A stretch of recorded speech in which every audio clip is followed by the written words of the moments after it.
It's another edition of Time About the Movies, and today we're taking a look at the film of February 13th, 2004. And I say film because there's only one film to look at, and it's a really good one. It's Adam Sandler and Drew Barrymore in their first romantic comedy since The Wedding Singer, and that is 50 First Dates.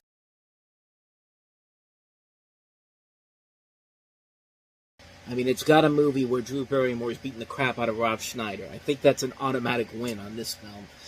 And it's also directed by Peter Segal, who we've talked about before in the past. He makes a lot of really good comfort food comedies. Tommy Boy, My Fellow Americans, what was the other one he did?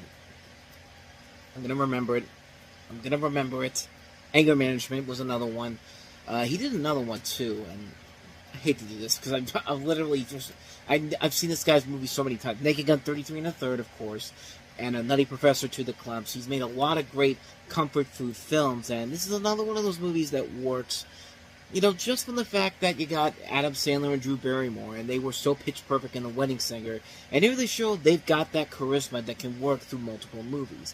Here Sandler plays Henry Roth, who's a womanizing marine veterinarian who falls for an art teacher named Lucy Whitmore, played by Drew Barrymore. He discovers she has amnesia and forgets him when she falls asleep, and resolves to win her again over each new day. So, kind of an Edge of Tomorrow type of thing going on here. And like I said, it works because Adam Sandler and Drew Barrymore are just so charming together. They had it in The Wedding Singer, even in a movie like Blended, which is probably the lesser of the three films that they were involved in. It's still better than some of Adam Sandler's other movies, and yet that was the one that flopped and basically forced Adam Sandler to Netflix after that, basically. But in here, like I said, it works because the two work off each other so well. Yeah, it's got the Sandler type of gross-out humor that can get really tiring really fast, but at the same time, it works because you do like the chemistry, and you do want to see Adam Sandler getting together with Drew Barrymore when it's all said and done. I mean, it's a beautifully put together film. It's a film that works because of their chemistry. The jokes can work sometimes, especially more times than they usually do. The gross out humor is a little bit of a mixed bag, but it never overstays the welcome of the enjoyment of the film. You got a strong cast in the film to really carry the load.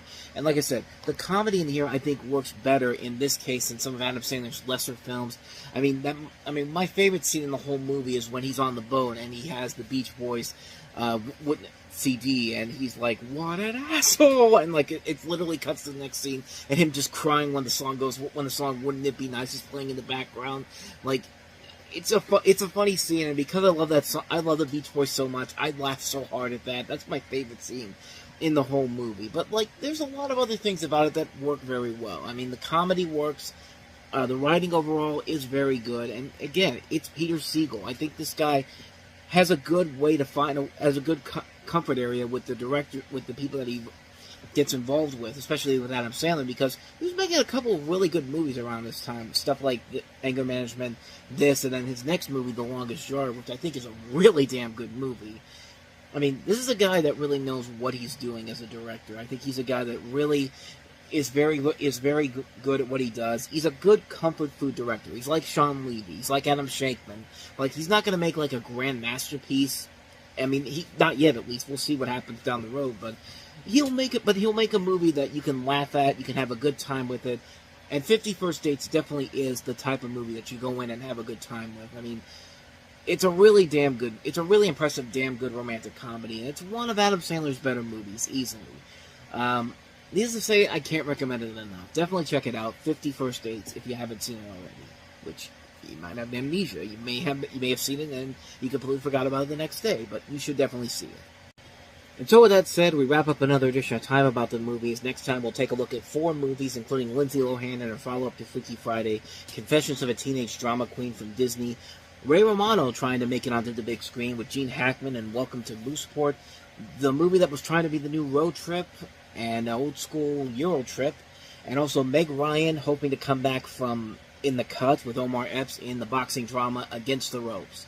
So we'll take a look at those 4 movies on the next episode, but until then, thank you so much for watching, and if you want to see more videos like this, please hit the plays on the next page. Check out the previous episode, and also don't forget to hit the like and subscribe button if you want to see more videos like this on this channel. So with that said, I am off. I will see you guys next time, and until then, as always, take care.